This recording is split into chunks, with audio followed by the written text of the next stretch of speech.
Hi friends. आज हम लोग डिस्कस करेंगे एक ऐसे स्टॉक के बारे में जो बहुत ही पब्लिक पॉपुलर स्टॉक रहा है कि जिसका नाम है इरडा। इंडियन रिन्यूएबल एनर्जी से रिलेटेड ये स्टॉक्स है और इसकी इन्वेस्टमेंट का काम करती है ये। तो जैसे कि आप लोग स्लाइड देख सकते हैं, इरडा का जो आज का रिजल्ट आया, आज के 15 तारीख के आज का रिपोर्ट के अंदर रिजल्ट जो आया है, Q4 का रिजल्ट आउट हो चुका है, जिसकी प्रॉफिट में अगर ग्रोथ देखें 49% का है और इसके रेवेन्यू अब 37% के थ्रू हुई है। इसी कारण आज के डेट में, आज के ट्रेडिंग सेशन में इनके प्राइस में 8% की इंक्रीज इनके पोटेंशियल ग्रोथ देखने को मिला है और 166 की ये प्राइस चल रही है। और इस पोजीशन के हिसाब से देखते हैं कि इसमें भारी वॉल्यूम आता हुआ दिखा है इरडा में। और ये एक्चुअली पीएसयू से रिलेटेड स्टॉक रहा है, चूँकि अभी ये पीएसयू से रिलेटेड स्टॉक है और ये कुछ दिनों में बहुत ही हाई ट्रेंड पे हुआ करता था ये स्टॉक्स। और अभी रिजल्ट चूँकि बहुत अच्छा आया है तो इस पर और भी पोटेंशियल आगे देखने को मिल रही है।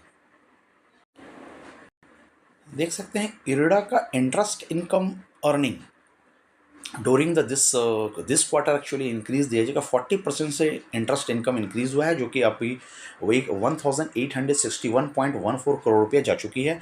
And the total expenses marginally.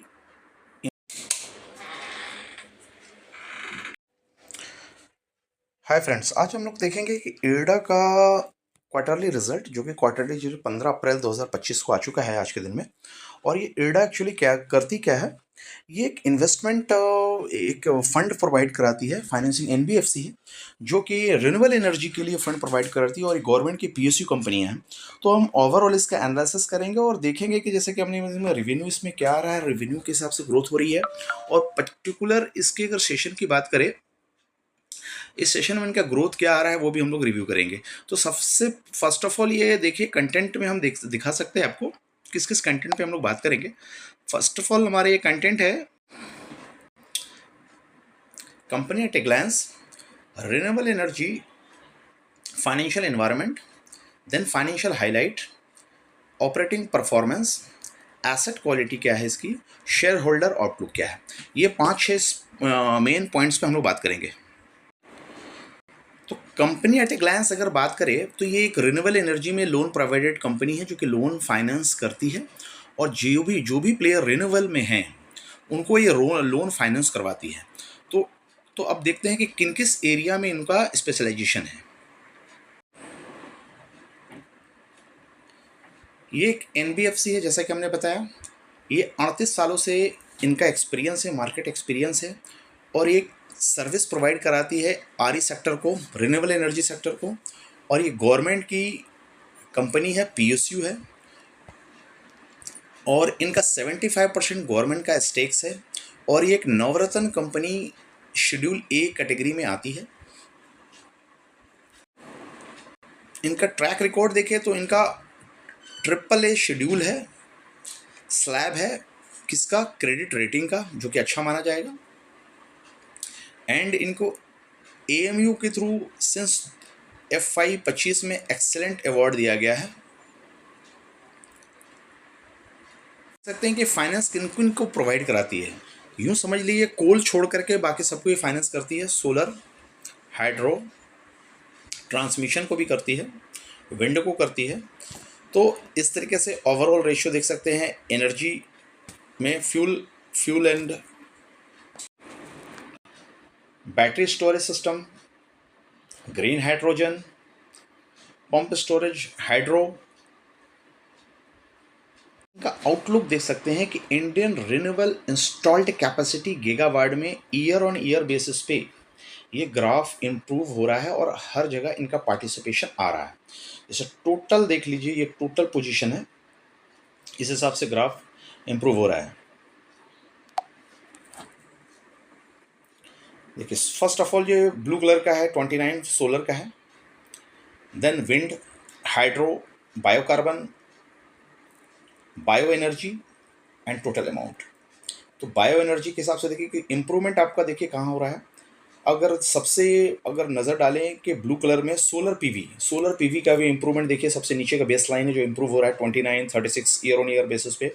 And 2025 में 106 गीगावाट के हिसाब से इंप्रूवमेंट हो रहा है। देन सेकंड स्थान रिन्यूएबल एनर्जी में विंड का है, जो कि 26 गीगावाट, 26 से 38, 39, 40, 43, 46 एंड 50 गीगावाट के हिसाब से इंप्रूवमेंट है। सेकंड पोटेंशियल देखिए आपका इंप्रूवमेंट हाइड्रो का है, हाइड्रो के जो कि आपके 50 गीगावाट है, 50 से 51, 52, 53, तो हाइड्रो में थोड़ा सा कम इंप्रूवमेंट है न्यू रेन बेसिस पे। अगर आप ओवरऑल देखेंगे तो सबसे ज़्यादा इंप्रूवमेंट सोलर पीवी पे है, जो इसको फंडिंग एंड फाइनेंसिंग कर रही है, तो जिससे आपका सोलर पीवी का सेक्टर के बारे में एनालिसिस कर सकते हैं। इसका जो ग्रीन कलर की आपकी आ रही है, ये आपका इंप्रूवमेंट पोजीशन दिखा रहा है, तो इस हिसाब से देख सकते हैं। और ये आपका टारगेट पोजीशन है गीगावाट में, ठीक है। इनका फाइनेंशियल हाईलाइट देखें, रेवेन्यू ग्रोथ जैसा देख सकते हैं। F5 24-25 के हिसाब से देखा जाए तो क्वार्टर के हिसाब से 37% में रेवेन्यू में ग्रोथ हो रहा है। देन ऑपरेटिंग प्रॉफिट में 30% के 55% के हिसाब से ग्रोथ हो रहा है। प्रॉफिट आफ्टर टैक्स 31% का ग्रोथ है, एंड प्रॉफिट बिफोर टैक्स 31% है, प्रॉफिट आफ्टर टैक्स 49% का ग्रोथ है। तो प्रॉफिट आफ्टर टैक्स अगर देखा जाए 49% की ग्रोथ है year on year quarter basis पे। और ईयर एंड ईयर बेसिस पे यानी फोर्थ क्वार्टर को मिला दिया जाए तो रेवेन्यू का ग्रोथ क्या है, देखिए 37 था quarter to quarter yearly, and yearly 4 quarter के कॉम्बिनेशन करने के बाद हमारा ये ग्रोथ रेट 36% का आ रहा है, अप्रॉक्सीमेट 36-37। तो इधर भी देख सकते हैं नेट प्रॉफिट यानी प्रॉफिट आफ्टर टैक्स कितना आ रहा है, 36%, ये 49%। तो और मोर लेस देखे जाए तो 36% से ऊपर की overall growth her point of view से इसमें देखने को मिल रही है। तो नेट एनपीए कितना है, नेट एनपीए देखिए, जहाँ पे आप प्रॉफिट ग्रोथ देख रहे हैं तो ग्रोस एनपीए के बाद नेट एनपीए देखना पड़ेगा। नेट एनपीए परसेंटेज वाइज देखिए कि 0.99 का आ रहा है, और ईयर ऑन ईयर इसमें 0.99 का, यानी 1% से कम की नेट एनपीए आ रही है, जो कि फाइनेंशियल कंपनी को एनालाइज करने के लिए नेट एनपी बहुत जरूरी है। आउटस्टैंडिंग लोन बुक में 28% ईयर ऑन ईयर बेसिस पे है, जबकि क्वार्टर ऑन क्वार्टर बेसिस पे कोई ज़्यादा डिटेल अवेलेबल नहीं है। तो इस हिसाब से नेटवर्थ में देखेंगे तो 20% का नेटवर्थ में ग्रोथ देखने को मिल रहा है। तो इस हिसाब से फाइनेंशियल ठीक लगती है एनबीएफसी के अकॉर्डिंग। अब इसका आगे नेक्स्ट सेशन हम लोग चेक करेंगे। तो अब ये देखिए समरीज देखिए फाइनेंशियल का, की फाइनेंशियल रेशियो में की फाइनेंशियल ईयर लोन इल्ड, जो ये लोन प्रोवाइड करती है, इसका इल्ड क्या होता है, इसकी इल्ड आपका 10% है, जो कि आपका 2023-24 में 9.97 था, अभी 10.01% से है। तो इस हिसाब से 10% से ग्रो कर रहा है। कॉस्ट ऑफ बोरिंग, जो उधार दे रही है उसकी कॉस्ट ऑफ बोरिंग इनको क्या गिर रहा है, पहले 7.81 था जो 7.61 आ रहा है कॉस्ट ऑफ बोरिंग, तो इस हिसाब से इंप्रूवमेंट है, कम हुआ है। और इंटरेस्ट स्पेंड क्या है, इंटरेस्ट स्पेंड 2.42% है, जो कि 1.2 पहले पिछले ईयर्स में 2.16 था। नेट इंटरेस्ट मार्जिन यानी जो इंटरेस्ट दे रही है इसमें इंटरेस्ट इनको कितना बच रहा है, तो इनको पहले 2.85% बच रहा था, अभी 3.27% बच रहा है, जो कि इंप्रूवमेंट हुआ है। उस हिसाब से ये प्रॉफिट पोजीशन दिखाया जाएगा। डेट टू इक्विटी रेशियो क्या, डेट पहले 5.880 की डेट टू इक्विटी थी, अभी 6.31 की debt to equity, and debt इन्होंने बढ़ाया है, ठीक है, लोन प्रोवाइड करा रहा है। डेट बढ़ाने से, डेट बढ़ने के साथ साथ आपके मार्जिन इनके इम्प्रूव हुए हैं। ईपीएस पहले 5.16 का था, ईपीएस पर शेयर रुपीज़ में, और अभी 6.32 का ईपीएस है, तो ईपीएस भी आपको improve year on year base देखने को मिला है। एंड रेवेन्यू पर एम्प्लॉयड है 28 का था, 28 करोड़ का आ रहा था, करीब अभी 40 करोड़ का आ रहा है। तो उस हिसाब से की पैरामीटर अगर देखा जाए तो improvement year on year basis पे देखने को मिल रहा है, ठीक है सर। अब नेक्स्ट देख लिए financial information quarter and year ended के अकॉर्डिंग फाइनेंशियल परफॉर्मेंस। रेवेन्यू 37% जैसे भी बताया हमने ग्रोथ हो रहा है ईयर एंड ईयर, ये सभी पैरामीटर आपको बता दिया गया है। तो इस हिसाब से हम लोग चेक कर सकते हैं। बैलेंस शीट देखिए, बैलेंस शीट भी आप चेक कर सकते हैं। बैलेंस शीट में आपका इक्विटी शेयर 2688 की थी, जबकि 2024 के हिसाब से 2688 सेम है। एंड फाइनेंशियल लाइबिलिटी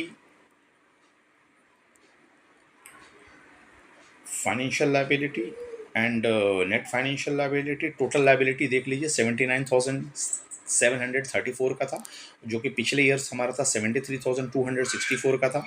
अब नेट एसेट की बात करें तो 79,734 है, और अभी 73,200, तो उस हिसाब से एसेट भी उसी रेशियो में बढ़ा है, करीब करीब इम्प्रूवमेंट है। एसेट और लायबिलिटी में। नेक्स्ट फाइनेंशियल पैरामीटर इनकी समरी देखिए, समरी हाइलाइट्स क्या है। Revenue and revenue from the operation के हिसाब से 36% ऑफ ग्रोथ देखा जाता है, और प्रॉफिट आफ्टर टैक्स देखिए 25% की ग्रोथ है। Profit before tax and profit after tax 36% का ग्रोथ देखने को मिल रहा है ईयर ऑन ईयर बेसिस पे। ऑपरेटिंग परफॉर्मेंस, अब देखिए ये ऑपरेट कहाँ कर रही है और इनका पैसा कहाँ कहाँ दे रही है।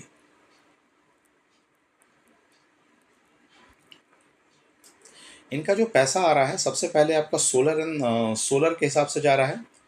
आप सोलर पैनल में 24%, विंड में 14%, हाइड्रो पावर में 11% के लोन प्रोवाइड कर रही है, मैन्युफैक्चरिंग में 6% के लिए, and hybrid wind and solar में 4% के लिए, और एथेनॉल में 8% के लिए लोन दे रही है ये कंपनी। And state utility and others में 20% के लोन दे रही है। Loan facility for the state utility gencos में 4% के लोन दे रही है। अब देखिए प्राइवेट प्लेयर और गवर्नमेंट प्लेयर किसको लोन ज़्यादा दे रही है, तो सबसे पहले देखिए तो प्राइवेट प्लेयर को इनको लोन का कम अमाउंट आ रहा है 27%, जबकि पब्लिक प्लेयर को, लेकिन प्राइवेट को ये 73% लोन प्रोवाइड करा रही है। तो उस हिसाब से लोन बुक के हिसाब से देखा जाए तो 31 मार्च 2025 में 24%, और पिछले क्वार्टर के हिसाब से तो वो 27% इम्प्रूव हुआ है पब्लिक को। और उस हिसाब से देखा जाए तो हमारा प्राइवेट प्लेयर को पहले ज़्यादा था और अभी प्राइवेट प्लेयर को कम हुआ है। तो प्राइवेट प्लेयर को लोन की देने का जो ट्रेंड है वो थोड़ा स्लो डाउन हुआ है। अब किसको कितने परसेंट ये लोन दे रही है अपने, ये अमाउंट देख सकते हैं। सबसे ज़्यादा loan solar thermal and PV को सोलर पैनल के लिए दे रही है 24% का लोन। उसके बाद विंड की बारी आती है।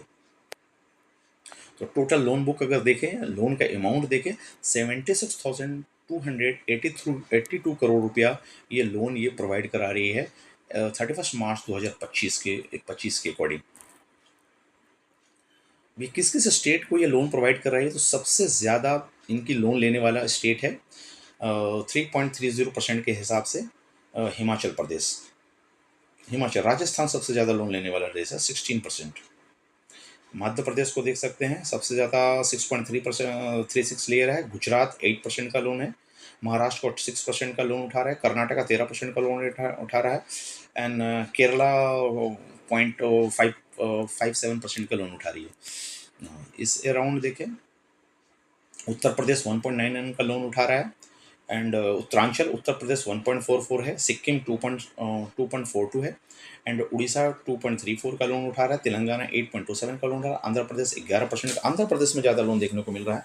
एंड तमिलनाडु अगर देखा जाए तो IRDA से लोन 9% के हिसाब से उठा रहा है। उड़ीसा और अदर्स का 6.28%। तो लोन कहाँ कहाँ उठा रही है इससे आप देख लिए, पैसा उनका कहाँ से आ रहा है वो आपने देख लिया। अब ओवरऑल सिनेरियो को हम लोग एनालाइज करते हैं, इनका लोन ये इनको पैसा कहाँ से फाइनेंस कर रही है। तो अब ये डोमेस्टिक बोरिंग इनका उधारी देखिए, डोमेस्टिक बोरिंग इनका बढ़ रहा है। डोमेस्टिक पैसा ये उठा रहे हैं, चाहे बॉन्ड के थ्रू चाहे बैंक लोन के थ्रू उठा रहे हैं। एंड फॉरेन इंस्टीट्यूशन से कहाँ कहाँ से पैसा उठा रहे हैं, वो फॉरेन इंस्टीट्यूट से जो पैसा उठा रहे हैं उनका ग्राफ ही गिर रहा है। तो इस हिसाब से फॉरेन इंस्टीट्यूट से थोड़ा सा कम पैसा भी उठा रहे हैं IRDA। एंड अब इनके एसेट क्वालिटी के बारे में एनालाइज करें। एसेट क्वालिटी के एनालाइजेशन में सबसे पहला पॉइंट आता है net profit margin and gross profit margin. आपके NPA कितना हो रहा है, तो NPA अगर करोड़ में देखें, NPA करोड़ में देखें तो इनका NPA का ग्राफ, आपका NPA जो हो रही है वो पहले के ग्राफ के हिसाब से 2025 31/3/2025 के अकॉर्डिंग ये ग्राफ गिर रहा है। 2.45% का NPA हो रहा है ग्रॉस में। और नेट NPA की बात करें 1.35% का NPA हो रहा है, जो कि लास्ट क्वार्टर के हिसाब से देखा जाए तो 1.50 था। तो NPA का परसेंटेज भी कम होते को दिख रहा है। तो ओवरऑल सिनेरियो देखा जाए इनके बैलेंस शीट के हिसाब से, शेयर होल्डिंग पैटर्न पे नज़र डालें। शेयर होल्डिंग पैटर्न देख सकते हैं। इनके प्रमोटर के पास में क्या है, प्रमोटर जो प्रेसिडेंट ऑफ इंडिया है इनके पास में 75% का स्टेक होल्डिंग है। और सेकंड लार्जेस्ट प्लेयर आपका रिटेलर आते हैं जो कि 21% है। इसलिए रिटेलर में बहुत ही स्टॉक रनिंग में है।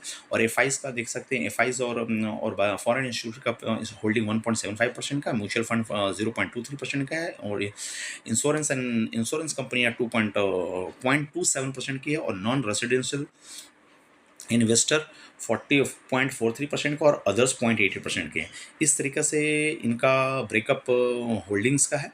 तो ओवरऑल इसके हिसाब से अगर बात करें तो ये स्टॉक्स ओवरऑल अर्निंग के हिसाब से और रिटर्न के हिसाब से अच्छा दिख रहा है, लेकिन ओवरऑल सिनेरियो में अगर जिसमें इंटरेस्ट मार्जिन अगर हम देखें, इनको जो इंटरेस्ट आ रहा है, जो ओवरऑल अगर हम एनालाइज करने के बाद देखेंगे, पैसा मार्केट से उठाने के बाद और प्लेयर को पैसा देने के बाद जो बचेगा 3.4% का एक्चुअल पैसा बच रहा है। तो 3.4 पैसा का जो जो इनका नेट एनपीए है, नेट इंटरेस्ट मार्जिन है, वही इनके पॉकेट में पैसा आ रहा है। उस हिसाब से तो देखा जाए तो नेट इंटरेस्ट मार्जिन कम है, 3% 3.5% का है। तो 3-3.5% के बिजनेस के मार्जिन पे ये लोन प्रोवाइड करा रही है। जैसा ये देखिए, नेट इंटरेस्ट मार्जिन 3.27% के हिसाब से, तो ये ग्रोथ ओवरऑल सस्टेनेबल ग्रोथ 3.27% का ही आएगा। तो उस हिसाब से इसको इस स्टॉक का रिव्यू कर सकते हैं। और ओवरऑल अगर देखा जाए रिजल्ट ये कंपनी ने अच्छा घोषित किया है और ये पीएसयू कंपनी है, उस हिसाब से बहुत ही चली है। तो इसको देख करके अपने आप को इन्वेस्ट करना है और ये बैलेंस पोजीशन देखें और आप बताएं कि इसमें आप इन्वेस्टमेंट की राय है कि नहीं। उस हिसाब से चैनल को सब्सक्राइब करें, कमेंट करें, कोई भी क्वेश्चन हो क्वेरी करें। थैंक यू फ्रेंड, मिलते हैं अगले वीडियो में।